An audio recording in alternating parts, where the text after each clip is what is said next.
masuk ya sebenarnya ke regulasi dan peraturan mengenai tindak pidana eksploitasi ini, terutama untuk anak dan lansia ya di era digital ini. Undang-undangnya sebenarnya lengkap sih. Sebenarnya udah, apalagi eksploitasi ini kan bukan sesuatu yang baru terjadi ya, udah lama banget terjadi. Jadi kalau misalnya kita lihat, sebenarnya undang-undangnya udah banyak banget yang mengatur, yaitu yang pertama mungkin nggak lengkap kalau misalnya pidana tanpa KUHP gitu ya. Terus dilanjutkan dengan Undang-Undang Nomor 13 Tahun 1998 tentang Kesejahteraan Lanjut Usia, Undang-Undang Perlindungan Anak, Undang-Undang tentang Pemberantasan Tindak Pidana Perdagangan Orang, Undang-Undang tentang ITE, Undang-Undang tentang Kesejahteraan Sosial, serta Undang-Undang pendukung lainnya.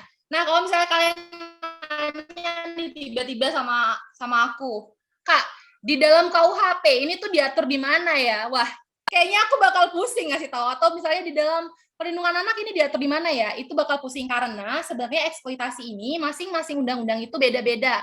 Ada yang eksploitasinya mengatur tentang kekerasan seksual, ada yang tentang eksploitasi ekonomi. Jadi ini tuh disesuaikan lagi nih aturannya.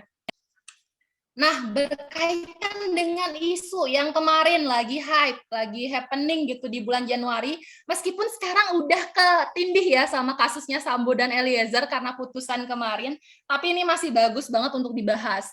Nah, Menteri kita udah mengeluarkan sebenarnya surat edaran nomor 2 tahun 2003 tentang penertiban kegiatan eksploitasi dan atau kegiatan mengemis yang memanfaatkan lanjut usia, anak, penyandang disabilitas, dan atau kelompok rentan lainnya.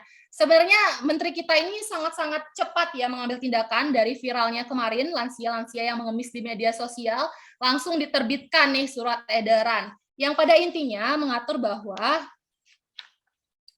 para gubernur dan bupati atau wali kota dihimbau untuk mencegah adanya kegiatan mengemis, baik yang dilakukan secara offline maupun online di media sosial, yang mengeksploitasi para lanjut usia, anak, penyandang disabilitas, dan atau kelompok rentan lainnya. Edaran Mensos ini juga mengatur tindakan yang harus dilakukan jika menemukan kegiatan eksploitasi. Nah, ada surat edaran ini sebenarnya memang salah satu langkah yang udah oke banget ya yang dilakuin sama pemerintah. Tapi balik lagi, gimana dong caranya pemerintah tahu atau misalnya para gubernur dan bupati atau wali kota tahu nih di mana sih lokasi orang ini? Itu kan sedikit agak tricky dan sedikit agak susah ya untuk karena ini dunia cyber, dunia maya gitu. Dunia tak terbatas kalau orang-orang bilang. Jadi agak sedikit susah sebenarnya untuk mencari di mana sih ada orang yang mengeksploitasi ini, karena biasanya kan kalau live streaming itu ada yang kayak aku nih, kalian tahu nggak aku di mana? Pasti kalian nggak tahu kan aku di mana kalau misalnya aku nggak bilang aku dari Bali, mungkin teman-teman juga nggak tahu aku itu ada di mana. Nah, itulah susahnya penerapan dari ini tentang hal eksploitasi ini. Nah, sebenarnya gimana sih cara atau strategi terbaik pencegahan dan pemberantasan tindak pidana eksploitasi anak dan lansia di era digital? Aku bisa menekankan mungkin untuk hal ini yang sepantasnya untuk melakukan tindakan adalah orang-orang seperti aku, orang-orang seperti kita, teman-teman yang masih di usia produktif ya. Karena kalau misalnya udah lanjut usia itu menurut aku kalian pasti pernah kan dengar istilah umur segini lagi lucu-lucunya gitu. Nah, kalau orang tua tuh biasanya udah biarin aja umur segini emang lagi lucu-lucunya. Nah, itu dia.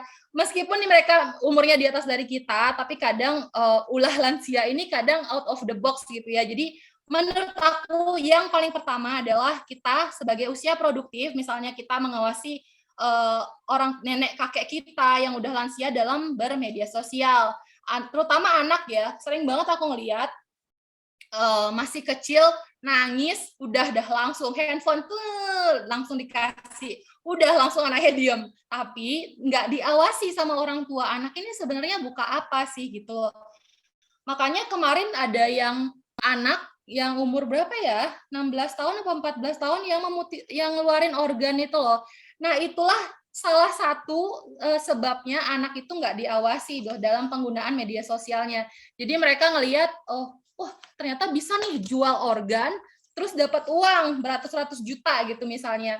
Nah, ini tuh aku miris banget nonton hal ini, dan aku tahu salah satu penyebab hal ini bisa terjadi karena pengawasan orang tua yang kurang. Makanya penting banget kita sebagai usia produktif, sekali lagi kita harus bisa mengawasi lansia dan juga anak. Nah, kedua, kita pernah nggak sih diajarin gimana sih pentingnya bermedia sosial? Tentu aja enggak. Inilah yang buat kenapa kalau misalnya kalian atau mungkin kalian gitu ya, kadang-kadang punya masalah, kalian publish gitu ke internet. Waduh, suami aku selingkuh. Wah, gempar nggak tuh warganet? Gempar dong. Karena hal-hal seperti ini seharusnya enggak dipublish. Atau kalau misalnya kita gitu, misalnya aku punya anak, aku kasih tahu anak aku, nggak boleh ya joget-joget dengan pakaian yang minim gitu. Itu jarang banget dikasih tahu sama pihak orang tua. Makanya kalau misalnya memang bermedia sosial itu nggak diajarin di sekolah, kita sebagai orang tua harus ngajarin anak gimana caranya bermedia sosial yang benar. Nggak terkecuali lansia, karena lansia itu yang kadang ngerasa bener sendiri gitu loh, udahlah aku mau kayak gini, dan kita sebagai yang lebih muda, jauh lebih muda, kadang emang susah ya untuk ngasih tahu para lansia ini. Meskipun banyak juga para lansia yang gaptek gitu ya, tapi sekalinya bisa teknologi agak-agak kayak tadi lucu-lucunya gitu. Jadi ini penting banget untuk diawasin. Nah, yang ketiga adalah menurut aku adalah mungkin juga bisa dijadikan evaluasi bagi pemerintah untuk membuat sebuah aturan khusus. Karena gini, perkembangan kejahatan itu kan selalu berkembang ya. Kalau misalnya dulu atau aturan yang tadi aku sebutin itu terjadi secara konvensional, karena dari dulu kan eksploitasi itu sebenarnya ada.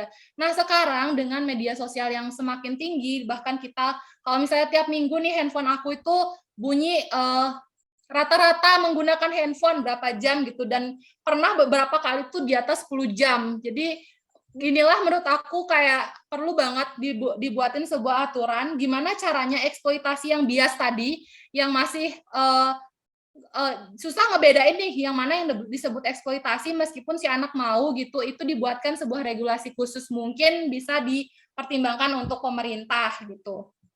Nah, yang terakhir adalah Kominfo melakukan pemblokiran. Aku sangat mendukung Kominfo melakukan pemblokiran, bukan hanya pada akun-akun, tapi juga pada aplikasi-aplikasi. Karena menurut aku, balik lagi ke cerita aku yang tadi, ada aplikasi yang digunakan tidak sesuai dengan apa seharusnya, itu Kominfo seharusnya sudah sadar ya, sudah memblokir aplikasi yang seperti itu. Karena aku waktu dulu menjadi legal consultant itu memang mengatur, memang pernah mengurus perizinan tentang PSE. Tapi PSE ini apakah cukup? Kalau misalnya teman-teman nggak tahu, PSE itu penyelenggara sistem elektronik. Jadi kalau misalnya perusahaan buat aplikasi itu harus didaftarkan. Nah, apakah PSE ini cukup? Menurut aku enggak ya. Tetap aja meskipun udah ada PSE-nya, tetap aja Kominfo harus memonitoring secara langsung aplikasi ini sebenarnya digunakan untuk tujuan apa. Takutnya dipakai untuk tujuan yang tidak senonoh atau tidak sesuai lah dengan aturan dan norma yang ada.